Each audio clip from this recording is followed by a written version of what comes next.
Army chief general Syed Asim Munir ने कौमी सलामती की पार्लिमानी कमेटी से खिताब में कहा है कि मुल्क की सलामती से बढ़कर कोई एजेंडा, तहरीक और शख्सियत नहीं है।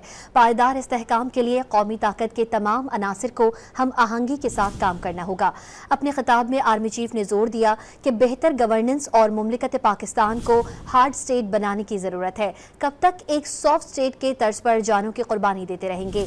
कब तक गवर्नेंस की खला को अफवाज पाकिस्तान और शोहदा के खून से भरते रहेंगे? उन्होंने उलमा से दरख्वास्त की कि वो खारिज की तरफ से इस्लाम की मस्क शुदा तशरीह का पर्दा चाक करें।